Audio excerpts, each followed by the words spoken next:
Hello everybody and welcome back to Let's Play Pokemon Sapphire. So today we are gonna enter Mount Pierre or Pyre, I don't know what it's called. But first we got a double battle against Kate. +8, I don't know. What's your name on the right? Joy. Down in my heart. So they got a Spinda and a Slacking, or Slaking. You know, it doesn't matter how you pronounce it.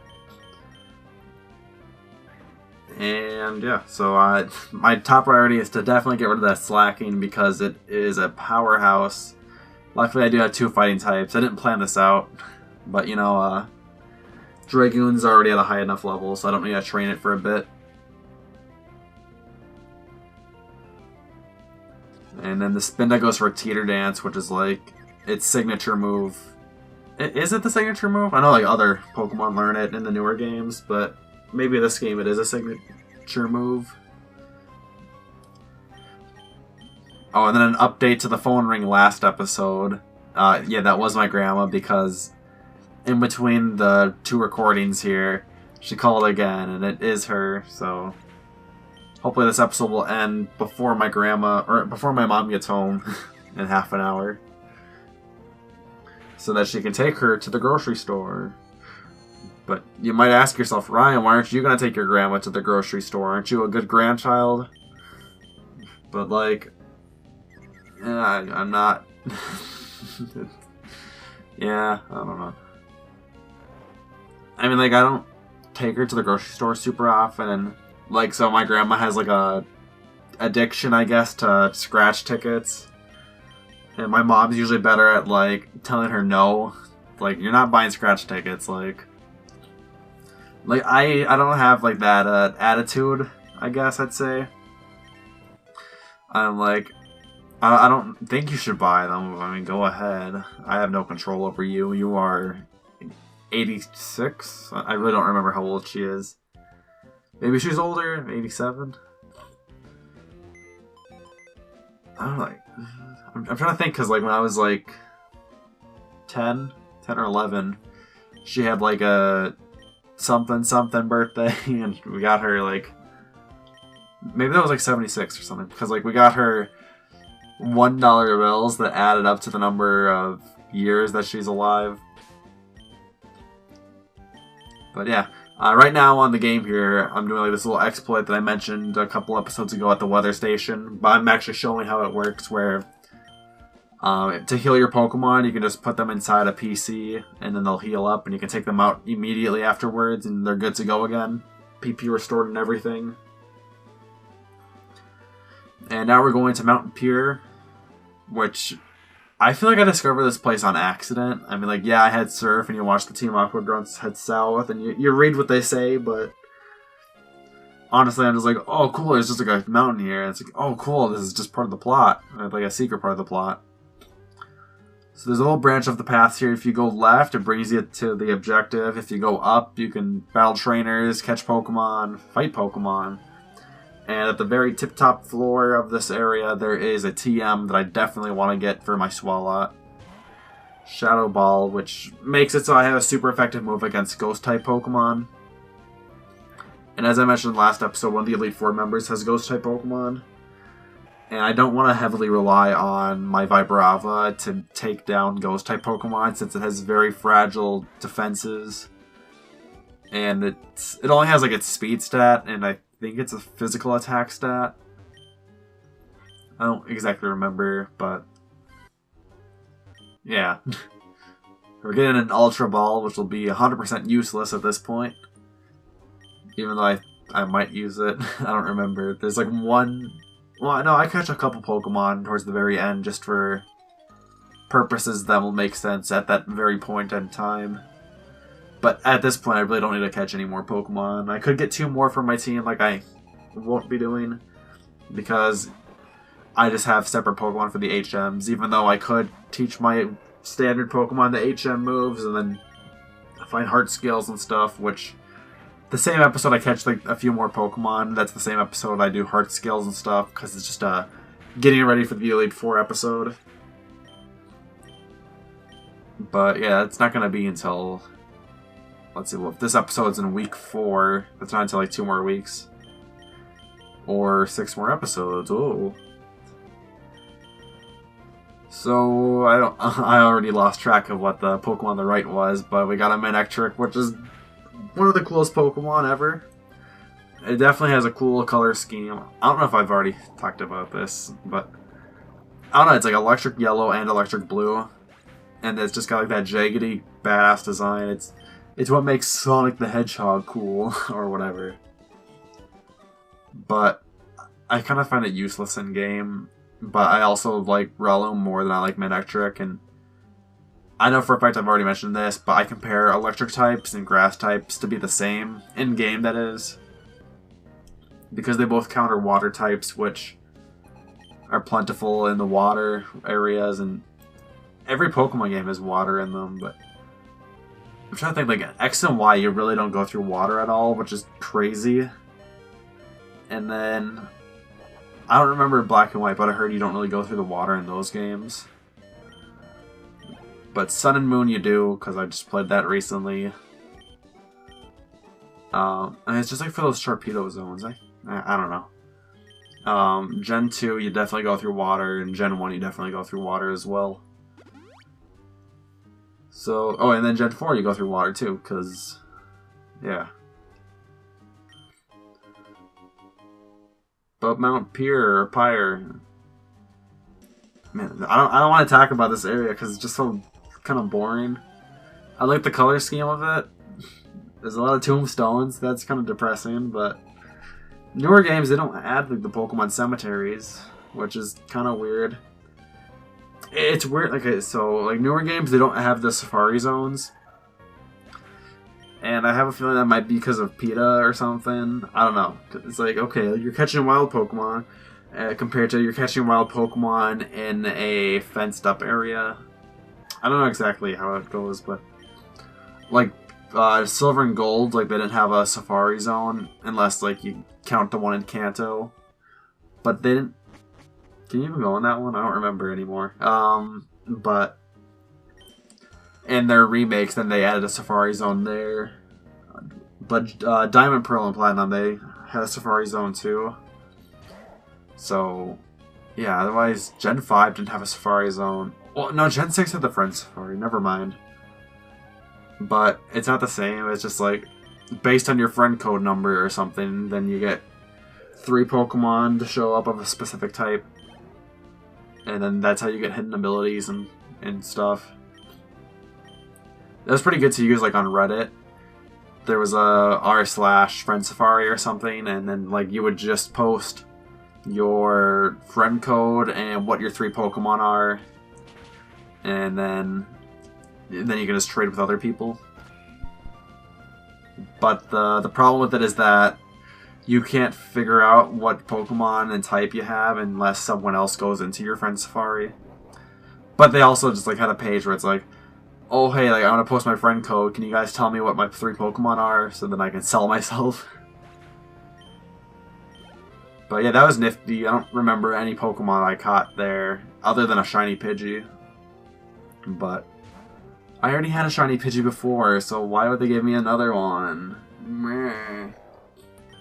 Ooh, we got a Hariyama. Nice and bulky. Like, I thought Makuhita was a pillow, and now Hariyama is not a pillow anymore. He's like an onion, because his head's onion-shaped. He also has big ears, but you can't see either of them. Like, why are you like this? I find it weird, like, when Pokemon have clothes on their design. Like Hariyama's got, like, pants, naturally. At least I think they're pants. I don't see any reason for there to naturally be, like, that flower kind of skirt thing going on. Although, you know, like webbed feet or whatever. I don't know what I'm going at here, but like the Sock and Throw in Gen 5, they just have like fucking robes on their designs. I'm like, is that part of your Pokemon or what? But oh yeah, we got Chanticleer evolving. Hell yeah. Totally missed on that part. So we're gonna get Blaziken now. Chanticleer! And Blaziken is badass. AKA, like, after Blastoise, my favorite starter, and then every other starter I could not care about. You know, for nostalgia reasons, but Blaziken's, like, the only Pokemon that, like, I've liked just because I used them in-game. Blastoise had, like, more of him because like I like Squirtle, Wartortle, and Blastoise in the anime. And like the first anime episode I ever recall watching, I think, was that Water Blast VHS tape. That I've rented that one so many times from the grocery store. Like one of the things I liked about the grocery store is they had like 10 different Pokemon movies you could rent. And so I'd rent them all the time. You can rent them for free too, but they got rid of the rental area. I've complained about that a lot. But it was no more use to me because they didn't have Wii U games for rent. They got Xbox and PlayStation, or Xbox One and PlayStation 4, but not Wii U, so that really annoyed me. Because there's a couple of games I really want to try out, but I'd either have to buy them myself or just like keep wondering to this day, like I want to try out Hyrule Warriors, but I think I'll just settle for like Fire Emblem Warriors just because I like the designs of the characters of Fire Emblem more. I actively play Fire Emblem. I don't play Zelda, like, at all. Speaking of which, like, Fire Emblem Heroes, I mean, at the time of this recording, I'm only, like, I just started the second act. I haven't done, like, anything with it, but it's okay. I think I like Fates a lot more just because I understand the combat better. I don't like the dungeon crawling at all. That's kind of lame, but I don't quite understand the stamina meters that you get. I mean, yeah, you just feed them, and like the reviews were saying, like, oh yeah, like make sure to like look at that stamina bar because, like, I don't know, like you find more items for healing your stamina than you do needing to use them. And, like, whenever you go to a shrine, then you can just, like, give them an orange or hard bread, and then, oh, hey, now my stamina's back to full. But, of the character, I mean, the characters are okay. Like, they're all fun characters, but they're not as fun as the best characters from Fates, I think. Well, so far, I mean, I haven't seen the Act 2 characters, but, like, Gray's okay, but he doesn't, like, super stand out. Although he's like Niles from Fates, which Niles is like one of my favorites. Tobin's okay. I'd say Tobin might be like the most fleshed out character in that game so far. Cause like, I don't know, like, so, like his motivation is like for money cause like his family's poor. But then like the other half of his personality is like, oh, like it's either like he's dumb or like he's better than all, like self-proclaimed. Like, he's just like a mix, but like, Gray is just like, he's got street smarts. I mean, he's the black character. He has to have street smarts. I don't know. Oh, I got that nice freeze. Nice. Frozen solid. Get out. Nice. Go for Sludge Bomb just to disrespect him. Her. What other characters are in Echoes? The first chapter of Echoes. Clef, I think his name is. He's absolutely useless for me. I just made him be a bow user just to do whatever. I mean, I could have made him anything. Faye, I made her a mage, and she's been super good. But, like, also Faye just, like, really wants Alm's dick. Like, ever since she came out the womb, she's like, I need Alm. And then, like, Silk's really boring as fuck. Yeah. The mother walks with me, or whatever. God. She's weak and sucks. I mean, she's the healer, though. I think the healers in other Fire Emblem games are a lot more useful than in Echoes so far. Because, like... Well, then again, the combat is different. Like, you get... I think you're a lot weaker, but at the same time, you're a lot bulkier. So, like, you can definitely take a lot more hits than normal. But, like, your really weak people, they cannot take, like, any hits. So, not balanced at that part at all. But what other characters are there? Like, Faye's my favorite. If you had the fucking waifu system, I'd be all over Faye. And then Sir Myson, he's a narrator, definitely. And there's like a bunch of characters that just kind of show up at the end of the act who I don't really know or care about. Like Python or the guy in the green. I really don't know a single thing about him. But we're at the top of Mount Pierre. There's a Pokemon in this route that I just cannot find at all. It's called Chimecho. It has a 1% chance of showing up. And there's Pokemon in other routes that have a 1% chance of showing up, and I've found them like multiple times. But Chimecho, I can't find it at all. And I've actively looked for Chimecho in this route, while other routes with the 1% Pokemon, I'm not actively looking for them. I just walk through the grass and I find them. Like that's just how this game is for me. I can't find the one I'm actively looking for, but I just find the other shit faces all the time. Like in the tall grass route on the left of the rainy forest area. Like that one, there's like a 1% chance of finding a Manectric. And I found that like multiple times. And it's like, can't find your brothers and sisters. I think Kecleon, there's a 1% chance of finding it too. I don't know if it's the same route or somewhere else, or maybe I'm completely wrong with these percents and locations, but I found Kecleon multiple times, and I think that has a low percent chance of showing up. So yeah, I don't know. But, I mean, Chimecho sucks, but it's like one of my sister's favorite designed Pokemon, so it gets bonus points for that. I mean, like, my sister, I've already probably mentioned this. I don't remember what I've mentioned or not, because it's been a week since I recorded, like, all the episodes. But she likes all the soft and cute Pokemon, and then Geodude, like, not Geodude, but, like, Golem for some reason. Like, I don't know. Like, we were doing a Silver Gold versus race thing, I might have mentioned that, but, like, here's her team. She has Totodile, which...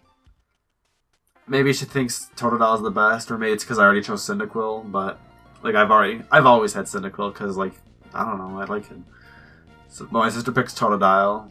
This is like, I don't think there's ever been a game where we pick the same starter, except for Sapphire. But I would literally only pick Torchic because she had Torchic the first time, and I thought that design was cool. But, yeah, so she had Totodile, and then, wow, I don't know any of her other Pokemon. She had Vileplume, but Vileplume's like her #1 favorite. Like, so when we were doing Perler Bees and stuff, like that was like the first thing she made was a Vileplume. Then what Pokemon she had 6 Pokemon. I can't remember a single one. I got 2. Oh yeah, Golem. I don't remember where I forgot Golem from, but did she have the Golem yet? Because, like, I think we traded through Pokemon Stadium too. So, yeah. And then... jeez. This is going to be a really boring part of the episode because I'm just hooing and hawing and humming and whatever. But this music is pretty nice.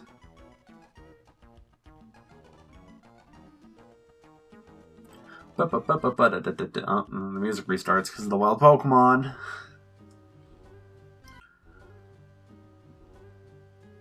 Yeah, I can't remember any of her Pokemon. I know I had Sudowoodo and Girafarig and Crobat and Totodile. Oh, she had Togetic. I didn't have Totodile, I had Cyndaquil, like I already said. Or Typhlosion. I think I just, like... did I use Red Gyarados? I must have, if I'm just remembering that randomly. I think that was my water type. And then Ampharos. Yeah. But, like a lot of those Pokemon I just don't use ever. Mainly because I haven't really played Silver and Gold at all. I always just use, like, Typhlosion and Ampharos, and that's my team. I think Lantern's one of the coolest designed Pokemon, but I've never used it in-game before. Just because you get it super late into the game, or maybe not exactly super late, but too late for me, for my standards. Like Girafarig, you can get that late into the game, but you can also get it before the 4th gym if you like really travel out of the game. Because like once you get to Ecruteak City and yada yada yada, you can whatever. I don't know. I'm just getting this Carbos here. I'm never gonna use it. I'll probably sell it for the 48,000 Pokédollars it's worth. Pretty nice deal there. Because there's a lot of items in the games where, like, if you give them to your Pokemon, it's for EV training mostly. You give them to their Pokemon, and then they gain 1 point in that stat. And it's useless because you need 4 points in a stat to actually get that stat to go up by like 1 or 2 points.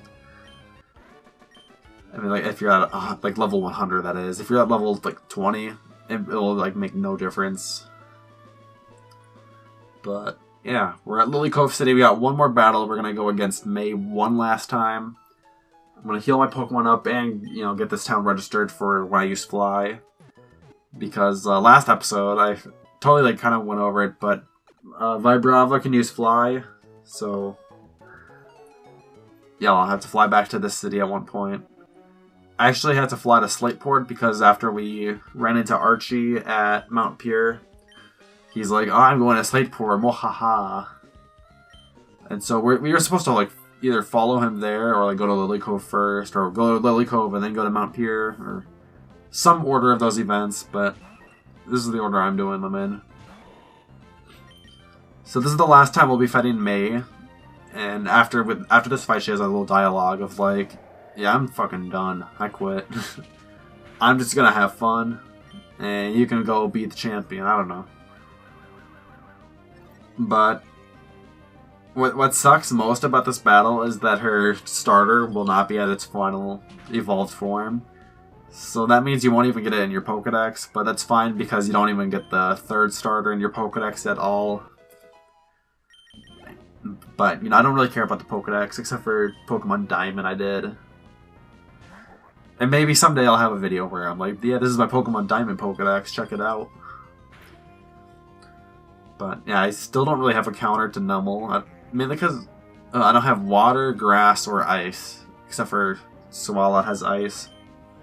Or was that normal effective? So does that mean it's only weak to ground and rock and water?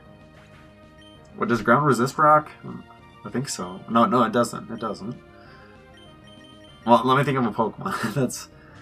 that's ground. No, because fuck, I don't know anymore. Well, ground flying's only weak to ice and water, so ground does resist rock. Okay, there we go. Had to think of my buddy Gliscor for a moment. Gliscor sucks in competitive. Like he's good, and it sucks going against him. That's what I'm trying to say. Like when I was first playing competitive, like all the bulky Pokemon were like a pain in the ass to go against. Like Gliscor and Mandibuzz. I had way too much trouble than I really should have, mainly because I didn't counter team them at all. I don't carry ice moves ever. Unless I have an ice-type Pokemon, or a water-type Pokemon, but I never used water types in competitive back in the day. But now it's like, you have to have a water-type and a ground-type in your teams. So, yeah, that's just how that is. And then, like, the other 4 Pokemon can be whatever. Like, I'm trying to think of the Poketubers who I watch on a regular basis. And by regular basis, I mean, like, just whenever the one guy uploads and then the other guy I'm subscribed to, I just don't watch anymore. It's not like he got boring or anything, I just like it when they have guests on their videos. Because like I like the dynamic between the two. Yep, yeah. You're strong, Hyjillo. Oh my gosh. She's going back to Little Root. Oh, she's gonna show Papa her Pokedex. Yeah, so that's pretty much it for this episode. I go into the mall here to buy a bunch of items. Like, I don't really use any of these items. I don't think I get the revives or hyper potions yet. Or no, I do, because I remember using them in Victory Road. But yeah, just getting a bunch of items. I had to sell some items too, just because my inventory is too full. Because I go ahead and get like paralyzed heals and stuff that I don't really need. Especially when I have like the berries I haven't even used. So that's pretty much it for this episode. You can stick around and watch like for this next minute or two while I'm messing around in my inventory. But yeah, that's it. Next episode, I am going into the Team Aqua base, and I'll be attempting to take on the 7th gym. I don't remember how that goes exactly. I think I could fit that in half an hour. Probably. I mean, it's already recorded and edited. Yeah, I'm just throwing a bunch of smoke in the mirrors or whatever. However that Survivor quote went. From Brett LaBelle. Man, I can't wait for the Survivor finale. It already aired, but at the time of the recording for this, it will start in like 3.5 hours. So yeah, stay tuned for next episode. Feel free to leave a like as it will help the channel grow. You can subscribe to get updates on my uploads as soon as they happen. But until then, see you next time.